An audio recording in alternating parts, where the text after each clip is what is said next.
Hello everybody and welcome back to the channel.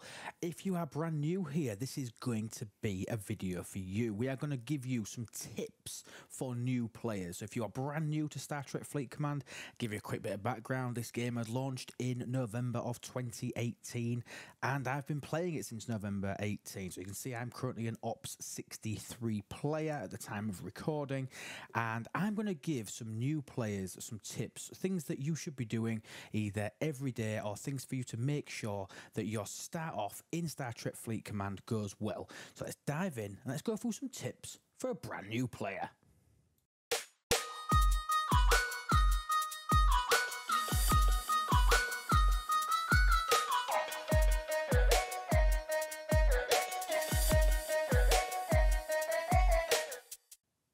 Okay, hello everybody, and where to start? I think the best place for us to start is how to actually navigate the game. I think this is the first thing that we should be talking about. So what do all these buttons do? What does this button do? That's off Dexter's lab. I'll try and throw a picture of DD in post-production so you can see it. It does amuse me. Okay, so let's talk about this then. So there are sort of 4 or 5 main areas of where you've got a hell of a lot of buttons. Let's start up in the top left. So up in the top left, you have got your own avatar. If you click that, that's how you access all of your settings menus. This gives you the ability to contact support through the help buttons. You can change your graphics settings, obviously the language. General gives you access to your player ID, and you shouldn't share that with anybody. So, and also it gives you the option to affect the different shortcuts if you are using the PC client. So this is a mobile game at heart. However, there is now a mobile client which you can get from StarTrekFleetCommand.com, so that you can play the same account that you play on mobile, but you can play that on PC. So that's what your main avatar does. Then to the right hand side, you've got your player power. So this is the power of you as an individual player. And obviously on your server, you can click on the little bar charts here and you can go in there and you can see how you compare in different areas to the rest of the people on your server. So you can check against power. Assessment rank is by completion of Q's trials, which we're not going to go into massively in this video because you don't start doing those straight away. Power destroyed is basically killing other player ships. So this is killing other player ships, and obviously resources raided is stealing resources from other players' bases using the act of raid. So there's an individual leaderboard and then an alliance leaderboard for you to check exactly the same. You move down, obviously you've got your Latinum stocks, and this also is a link for you to be able to get into the pay store. One thing really good about this game, it doesn't flash up in front of you trying to get you to buy things every 5 minutes. It won't take over your screen to try and do it. So if you want to access the pay store to look at things that you can buy to advance your game, then obviously you can do that by using the Latinum button at the top there, or alternatively you can press the sale button at the top, which is another picture of Latinum. And Latinum is super important. You should be trying to get every single shred of Latinum that you can, because you can use that in loads of different ways that will help benefit your game. Next to that, you've got your syndicate level. Again, you should be trying to advance your syndicate level at every opportunity. If you ever get an option to get syndicate XP from anywhere, these buffs in here, they act like researchers, and it's basically another full research tree with lots of powerful buffs that scale with you. So as you move up into different generations of the game, different operations levels, you will find that your buffs actually increase. So if you click on any of the eyes, you can see that level 10 to 19 you get a 3% boost of all attack stats for officers. Then 20 to 29 it goes up, 30 to 39, etc, etc. So these buffs do increase with you, which makes it like a progressive research tree for you. So definitely do not abandon your syndicate. You've then got this main UI here for you to access basically like all of your inventories and things like that. So ships is what it says on the tin. So this is where you can see all the ships that you're eligible to be able to build based on your ops level. You can see every blueprints that you've got towards each individual ship. If you want to build multiples of them, obviously you can start thinking about doing that, bearing in mind that you will have a restriction on how many ships you can build. And at the top there, you can see how many ship slots you've got that you can physically build. So do remember, don't completely clog this up with building second copies and third copies and fourth copies of things if you don't think that you're ever going to need them. Now, that could be a strategy because you can scrap ships, but again, that's maybe something for a little bit further down the line.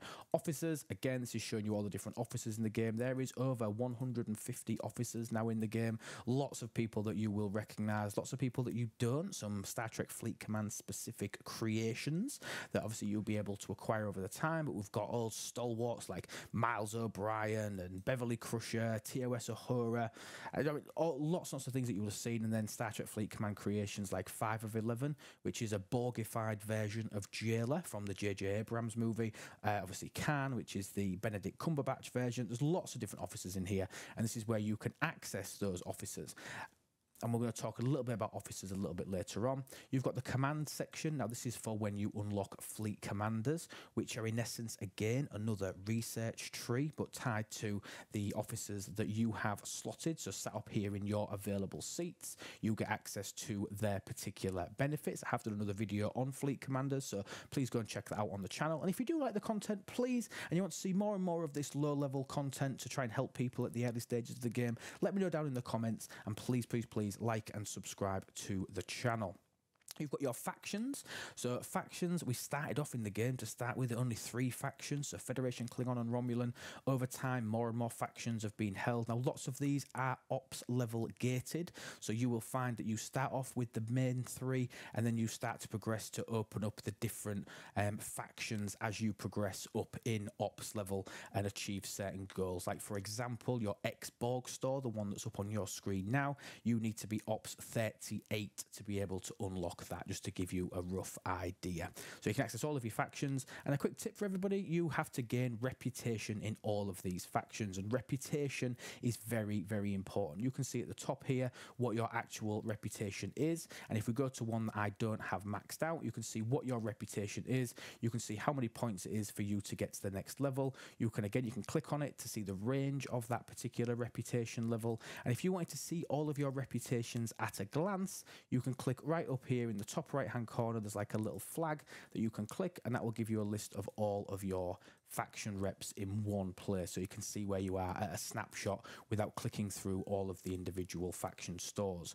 Your items menu, horrible it is. It's absolutely horrible, but it is broken down into certain tabs. So obviously loot chests, which you get from killing hostiles, all your different types of speed ups, so like away team assignments, repair speed ups and building speed ups. Then you've got materials, and then other, and then resources. Resources are easy. These are your main resources, which I'll talk about in a second. There's only a few things in there. That's the least cluttered one of them all. Other includes a lot of things that don't fit into any other bracket. You've then got your territory ones. You've got consumables, which are exocoms. So anybody that's is involved in like the Star Trek, and you've watched that episode of either Lower Decks, where it's been most recently, or you've watched that episode of The Next Generation, where Geordie's trying to work out whether the exocomps are sentient. We do have exocomps in the game, which are like temporary researches. So you activate one of these, look, and you get a 1 hour boost of 550% for me worth of ship XP. So that's like what the items menu does. And then your refinery, this is where you go. So everything that you do in the game will generally involve a grind of some kind, killing hostiles, mining this, doing this activity. And then what you do is you take what you've achieved from doing those particular grinds, you take them into the refinery, and then you go and turn them into other materials that you can then either spend or turn into officer shards and things like that, pending which particular loop that you are talking about. Over on the right hand side, we've mentioned the Platinum button that takes you to the store. You've got this one here, which you can see, which is currently flashing winner.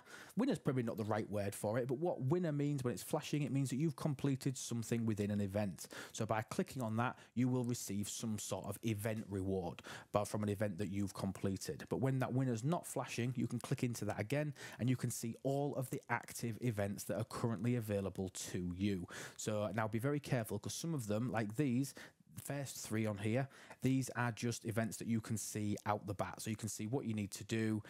So this one's obviously mining, then you've got this one here, which is an overflow event of a battle pass, and this one is upgrading your forbidden tech, so you can sort of see it from the side. But we do have bundles within this event tab. So for example, this one, Apex Outlaw, which is running at the moment, this is a bundle, so you can see it's got like 3 different I don't know, fronts to it. It's got like 3 different versions to it. So you can click into there to actually open up more events for you to be able to complete during that particular time frame. Now, be wary that obviously this has got a 23 hours remaining. Now, most events will run for full days. So whether that be a 1-day event, a 2-day event, a 3-day event, they will run for that period of time. So keep an eye on when you need to do it. Your event reset for all of your main events in here will be static. So for example, if you are in the UK, currently the event reset for these things is 5 p.m. 5 p.m. for main style events. Some events do reset at 6 p.m, but that's just because they've messed the clocks up when the daylight savings and things. And the other thing in your events tab that you will see is that you have got access to your battle passes. So battle passes, for example, this one, your officer flash pass, the battle passes are always sorted right to the left-hand side, and it says battle pass at the bottom. You can click into it, and these are rewards that you get by completing the daily battle pass event. So every day there will be a battle pass running of some kind. There is the odd glip in between arcs, for example, because an arc in Star Trek Fleet Command runs for about 21 days normally, and then the gap between arcs running, we have like in between the arc periods where they run another smaller officer flash pass to help source officer shards. But like I said, with the flash pass or the normal battle pass, you will then have a battle pass event which you basically complete. So this one is mining. You will then get these battle pass points which then contribute towards your battle pass. So it's an event to complete your battle pass, for example. Also at the top here, so you've got season passes. So there are 2 other season passes that are currently available in the game. One for territory capture. So if your alliance is currently on the territory map, or if you want to participate in that, then you can do that. Again, slightly higher levels, not going to go into it in much detail. And then wave defense pass is the other one. When you first start the game, you will not see these. These are slightly higher ups level and probably not really pertinent to this video. But if you see the season passes tab and wonder why you've got nothing in it, that's why it's when you get a little bit higher in level. And then the event store, this is where when events are paying out currency that you can choose your rewards for. It's the easy way to explain it. This is where you would come and do that. So this is where you would come and spend your event store currency. For example, I've got 18,000 event store currency. I can come in here and spend it on officer shards that I want for any particular officer. So that's what the event store is. So definitely keep your eye on that event store tab. So moving down, you've then got your claim button, which I'm going to come back to in a second. Bottom right hand side, these are like your navigation. So you can use this interior button here, which does alter. So you've got interior, so you can go inside your station. You've got exterior, so look outside your station. And then you've got the system view, which allows you to view a system. Click the same button again, you go out to the entire galaxy view. So that's sort of like navigating between the different screens. This button here allows you to change what you can see. So if we zoom in up here, for example, at the moment we've got it set to default, but if we wanted to see what could we mine in particular systems, we can click the mining button and we can see that this system has grade 2 crystal and ore. Obviously you could change it to what hostiles are in them, so you can see what level hostiles are in the particular systems, or you can change it to hazards. Now hazards you won't see. This is currently a grade 6 mechanic, so until you are up 61 plus, you don't need to worry about hazards specifically. So the 3 that you will use mainly at the start of the game is default mining and hostiles, and obviously that's down at the bottom. This button is very important. So this one down here that's got like a little picture of your station on it, this is how you apply a peace shield. So a peace shield protects your station from attacks, and I will show you when we go through the dailies in a moment that you are able to ensure that you have sufficient shields to be able to be shielded 100% of the time, providing that you remain vigilant. But that's how you add a shield to your base. You've got this green house here if you move away from your base that you can click and it'll take you back to where your home system is. I talked about exocoms very briefly. That button that I just showed you, the one that is above the one where we select what we want to see on the systems, this is how you activate your exocomps. So obviously you'll have different slots for Galaxy Station exocomps, combat exos, and obviously you can choose which ones are activated. That's how you do that.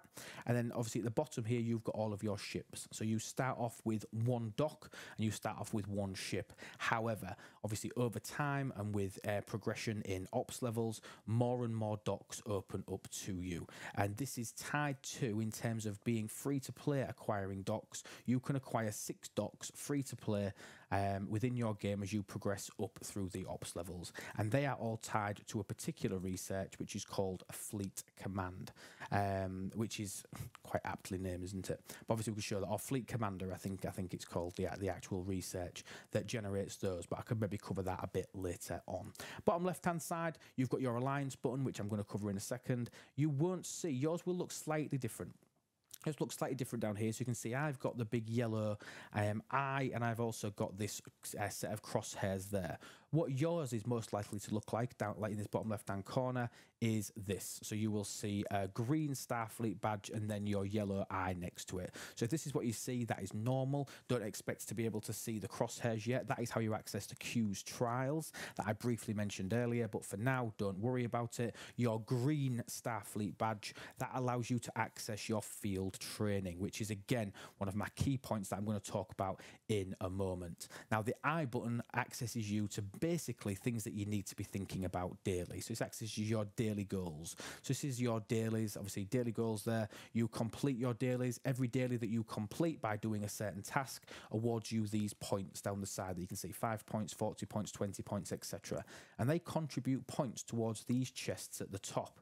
So you can see the most that you would need to get is 270 points, but that will be different to you as an early level player. You won't need to acquire that many points to complete your dailies, but in all of these chests, as well as in the actual dailies themselves, you can click on the dailies and see what you get from them, but each individual daily event box that you complete will pay out some amount of resource or material or armada directives, and this is what you're doing it for. You're doing it for these loyalty badges. So you complete your dailies. In the last chest of every day for you at early level, you will pick up this loyalty badge, and that loyalty badge you will then be able to turn in for 7-day chests, which pay out bumper amounts of resources and materials, and then every 4 of those chests that you complete, you'll be able to open a bumper chest. So in essence, you've got a 7-day chest and a 28-day chest. It's called a 30-day chest, but it is technically a 28-day chest. I'm going to cover that in a second, but I will briefly mention to you that you should not be spending any of your loyalty badges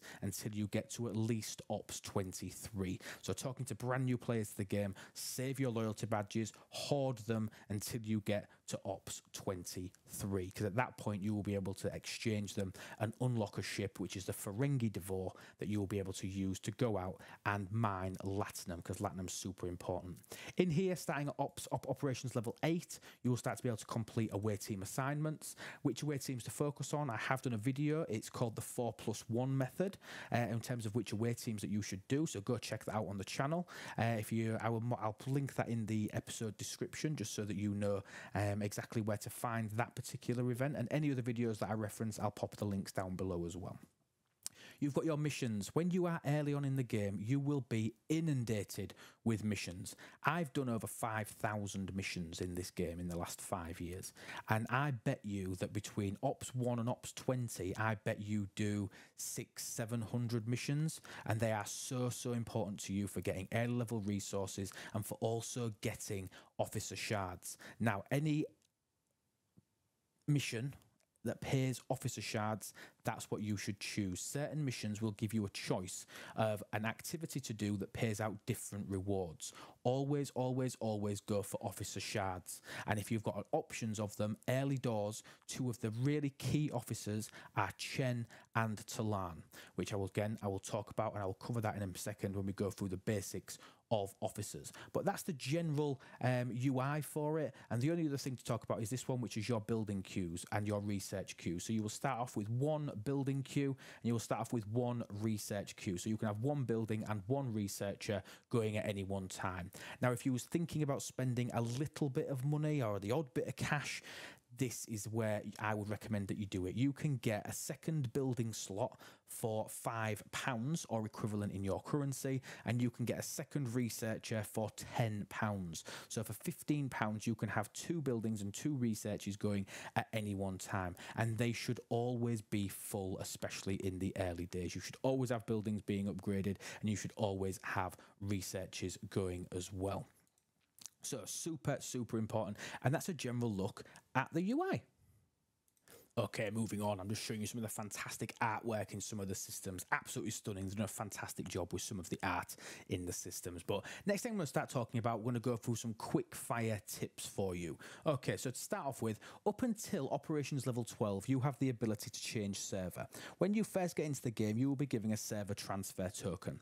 Only up to Ops 12, so operations level 12, so 12 in this top left-hand corner where you can see your avatar, you will be able to move server. So if you want to go and play with your friends, or if you want to choose a different server, really decide this early doors. You need to choose this because operations 12, no joke, it will probably take you 3 to 4 days. After that, you are stuck. There has been no ability in 5 years for anybody above ops 12 to be able to move server. So consider that and make sure that if you want to do that, the way to access that is you will go into your avatar menu, you will go into settings and general, and in there you will see your server and you will have the option to be able to switch it. But remember, you can only do this once. If you're on ops 14 and you want to move servers, it's probably took you 3-4 days to get there. Before you go any further, if you really want to move servers, if that's what you want to do, don't expect Scopely to bring that into the game. I would recommend that you start again. I know that sounds like a really painful experience, but I guarantee you, you will much prefer losing 5 days worth of progress than deciding in a year's time that you want to move onto a different server with your friends. So make sure that you decide what you're going to do with your server before you get to operations level 12. Alliances are the pinnacle of this game. I have made real life friends from playing this game for 5 years using my alliance, and my alliance keeps me going. My alliance are a fantastic group of people that I have an absolute laugh with, and you need to get yourself in the highest ranked alliance that you possibly can. I am telling you that even on a brand new server, when you look at your alliance's power levels, if you're not in the top 15 to 20 alliances, you are doing yourself a disservice in terms of event rewards, because there are lots of alliance based rewards that anything after level 20 you may be struggling to actually complete certain events and compete in certain events, which means you're missing out on lots of rewards. So do your damnedest. Don't have 2 alliances sat there with 20 people in. Start talking about merging, make one alliance of 40 and work your way up the power rankings. But you should definitely be in one of the top 20 alliances on your server, so get in a good alliance. Next thing, talking about taking opportunities, field training. So remember I was talking about that you'll see these buttons down at the bottom left-hand side of your button. That green button is super important. That takes you to field training. And what field training is field training is a list of tasks that you can complete. Now, when you first start the game, you will have 4 of them. You will have ships, officers, station, and combat. And each individual one gives you little things to do. Upgrade to operations 10, defeat hostile ships, open chests from killing hostiles. So PvE, meaning player versus environment, means killing the red triangles that are all over the place. So killing those and getting the chests from those, increase your power, etc, etc. And these pay out rewards. And one of the big things that these pay, these early doors ones, is they pay, you can see him grayed out at the top there, Pike. Original Christopher Pike. He is one of the key officers for you in your grind of red hostiles. He is so important to your game. So doing these field trainings is absolutely something that you should be doing and trying to get them finished as soon as possible, because through that you can get the majority of Pike from doing that. The other thing to consider, if we go to the exterior view of your station, you might see this other random station at the back here. So what this is the battle simulator.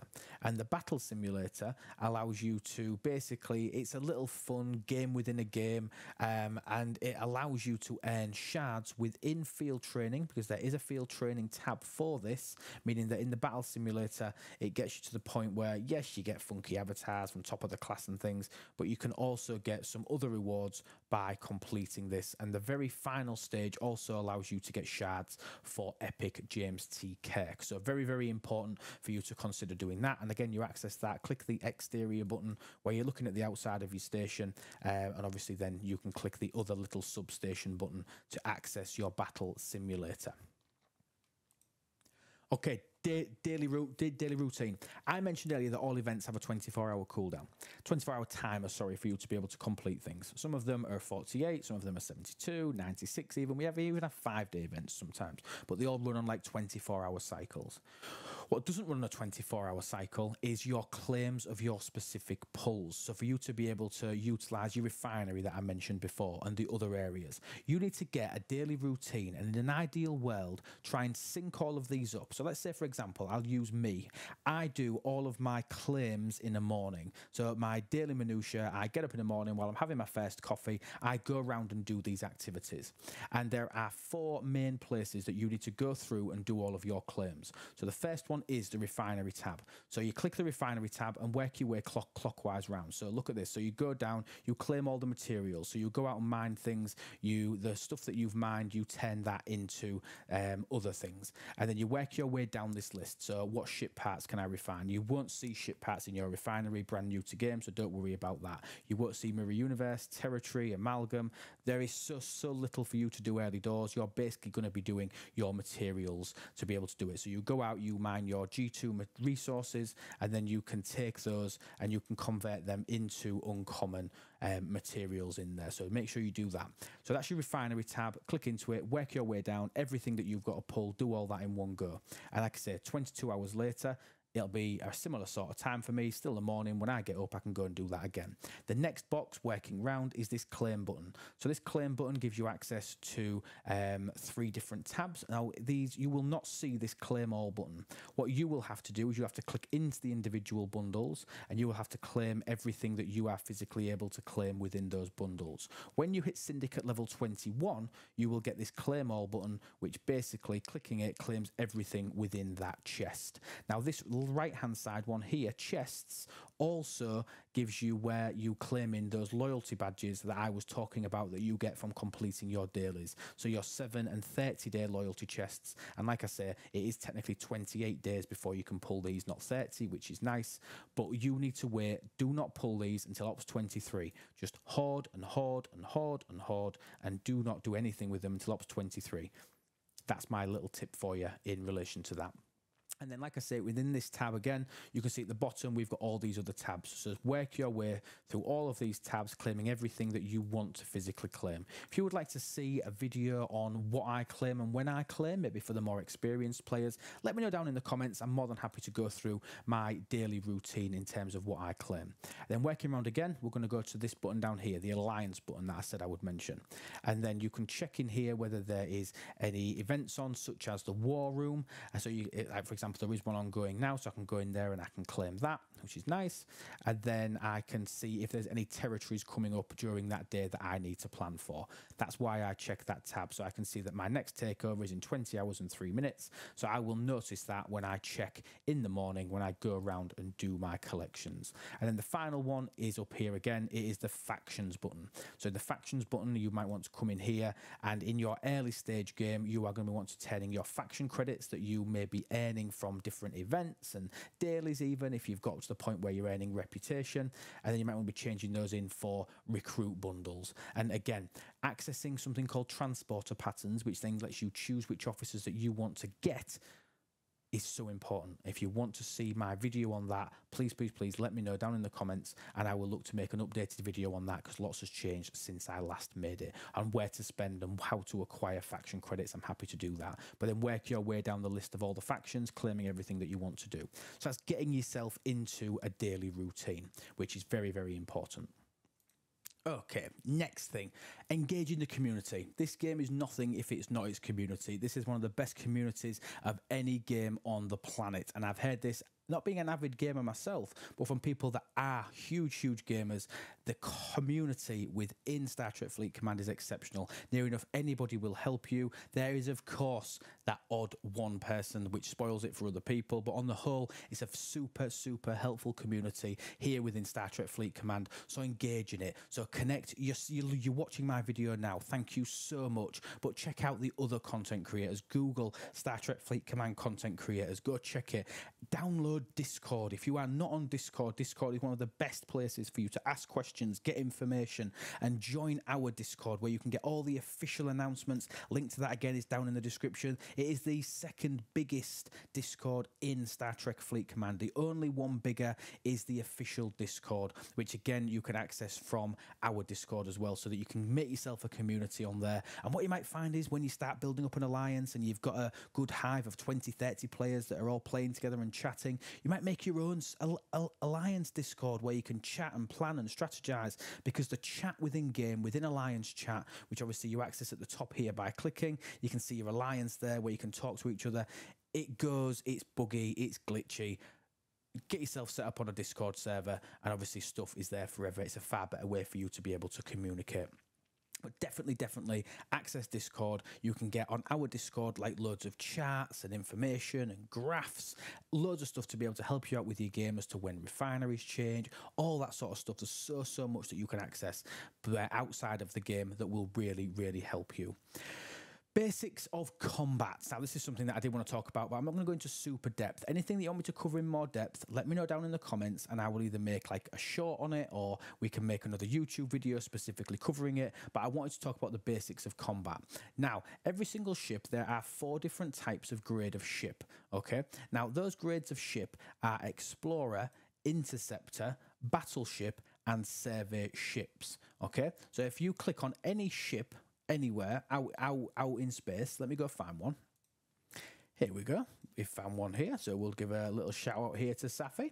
So if you click on any player or any hostile ship, you'll be able to tell exactly what type of ship it is by looking at the images here. So these bombs mean it's a battleship. Now, if you click on this, it actually brings up the battle triangle, which gives you so much information.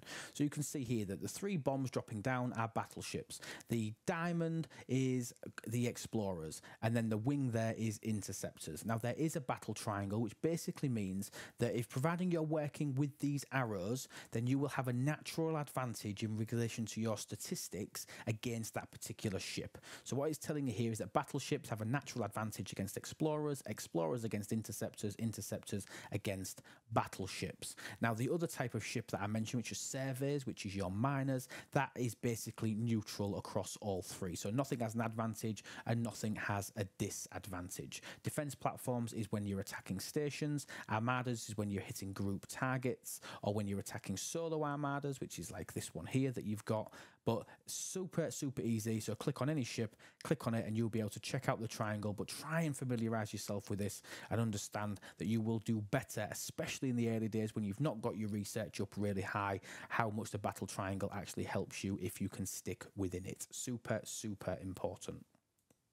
Another thing, a little bit of housekeeping, register for Scopely ID. Now, Scopely ID, you can access again by going into your avatar, going into settings, and then when you go into general, right at the bottom, you will notice that there is an option for you to set up a Scopely ID. So Scopely ID is basically if you was to ever lose your game, you lose your phone, it allows you to have another means of recovering your account. And what it also does is give you access to the web store, which I will quickly show you now.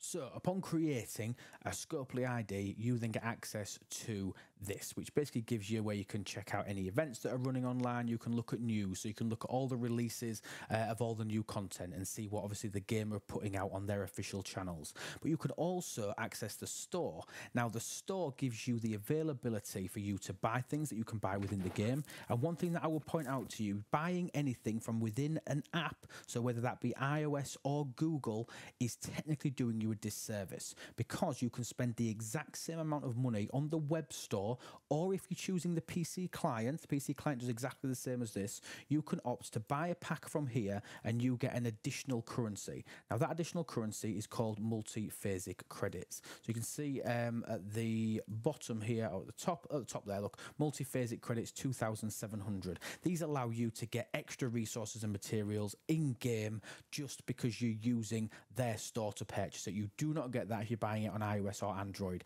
And even so, remember, if you're using an iPhone, for example, you can go into Safari, so a normal web browser. You can log into your account on StarTrekFleetCommand.com, buy it. So you're still technically buying it on your phone, just not from within the app. You will still benefit from these multi-phasic credits. But what I've brought you here for specifically is because you've got the ability here, look, web gifts. So click on web gifts, you get a daily mission key drop.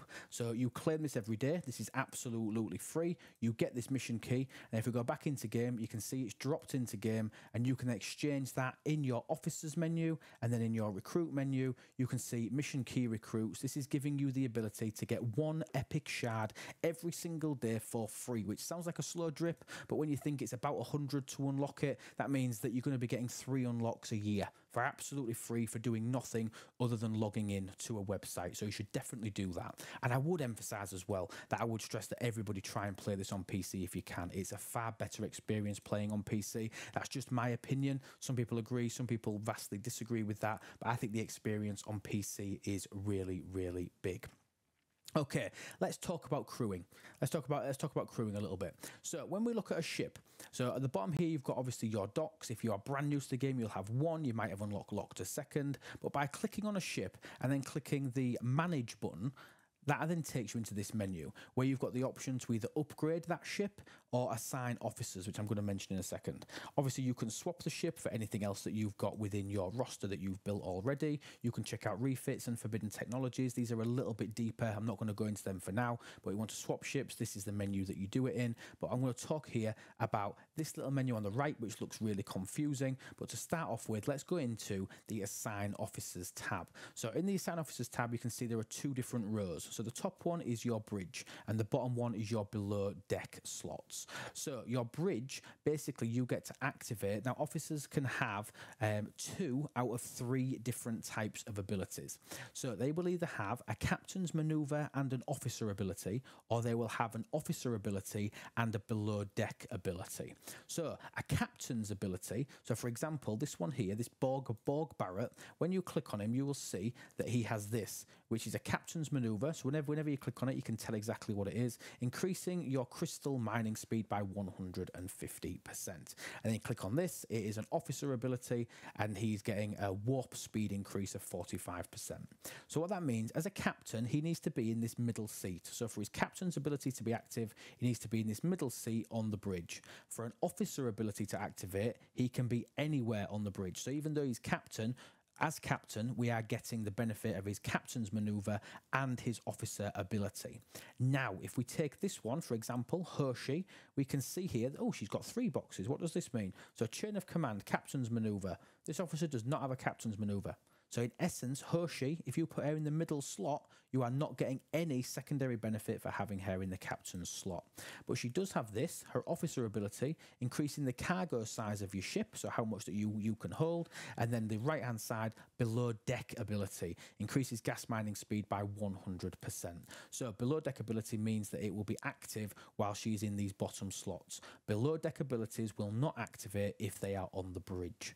Okay, so be very mindful of what your different officers do, and obviously the way to do that is going to your officer menu that I told you before. You can work through there, or while you're in the crewing section, click on the officer, click info, and then you can obviously have a look and to see where they are with it. Now, in terms of looking at upgrading officers on the officer menu, there are 2 things to focus on. So the first one is rank, and rank is denoted by this little pictograph here. So every officer has 5 ranks. So ensign, lieutenant junior grade, lieutenant commander, and then commander at the top. Okay, so the 5 different levels that you can promote them to, 5 different ranks, sorry, and every officer has 30 levels. So you get 5 levels per rank for the first 4 ranks, but then when they get that star and they become a commander, you then get 10 additional levels, meaning that a maxed officer would have 30 levels put into them. And they are very important because what they do, upgrading your level, increases your statistics, so your attack, defense, and health stats.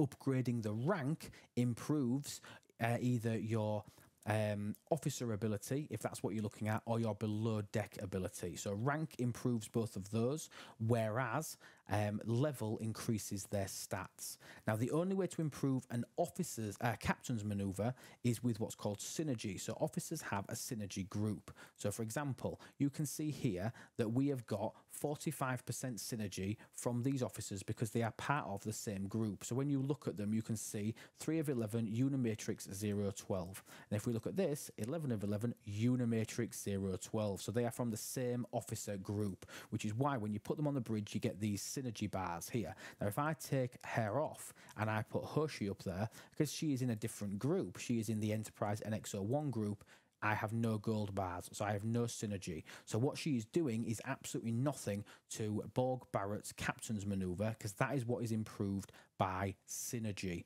And it's quite simply as simple as that, really. It's not that difficult. And remember that max synergy isn't always the best. It's not always the best. And consider looking at some of the other crewing videos and things that we've done for you to get some ideas on some early stage crews. Or check out the officer tool. So again, on our Discord, it is the STFC officer tool Discord. You can go on there, download your own copy of the officer tool, and on there are preset crews that you can go and take a look at and get some really good ideas for lots of crews that are available to you. Finally, I just want to cover what some of the last little materials and things are that you need to concentrate on. So you will start the game and you will have a top menu that looks something like this without those numbers in. So 3 main materials. You have got pasteel, you have got dilithium, and you have got tritanium. So tritanium is the green one, dilithium is the blue one, and pasteel is the browny reddy colour one. Pasteel is predominantly used for buildings, tritanium is predominantly used for ship upgrades, and then dilithium is predominantly used for upgrading research. That's what they are for. And then they are known as resources. And the other main thing is materials. So materials, there are 3 main types of materials. And they are the same all the way through the game. And they are, let's start here at grade 2, which is where you might be. You have got gas, you have got crystal, and you have got ore. So, and they basically are quite straightforward. And you can see here, it tells you when you click on it or on any material what it's primarily used for. So for example, ore is predominantly used for station upgrades and also for upgrading battleship class ships. Gas is predominantly used for research and obviously for upgrading explorer class ships, and crystal is used for predominantly surveys and also for interceptor class ships. So they're the 3 different types of materials and the 3 different main types of resources. I've tried to give you a whistle-stop tour. I'm sorry this video has gone on for about 40 minutes, but I've just tried to give you a really brief insight, giving you some hints and tips on general navigation of the game and the basics of how things work. Anything that you want to see, let me know down in the comments, and if we get sufficient requests for a specific video going into more depth in a particular area, I am more than happy to do that. I want to say a massive thank you to everybody, obviously, who contributes to the channel. It is absolutely massively helpful. You can contribute too by just pressing the like and subscribe buttons on the way out. It's massively appreciated. Thank you so much for that. If you would like to become a member of the channel and you would like to support the channel financially, you can go to itslube.com and become a member on there. The low cost of just a latte a month, $3 a month, is our lowest subscription for you to contribute towards the ongoing creation of all of our content. We also have a podcast which you can access at itslube.com, and also we have a Twitch channel where we do live streams all about the game, generally on Tuesday, and we try and throw a bonus stream in there as well. But itslube.com, that's itslewb.com, you can access all of our content on there, and also pick yourself up some merch while you're there as well. But thank you so much everybody for watching. It's been an absolute pleasure to do this for you. I look forward to doing more of this low-level content to try and help the newer players to the game. So to do that, let me know what you want to see. Thank you so much for watching, and remember guys, that everything is better with lube. Take care and have a wonderful day.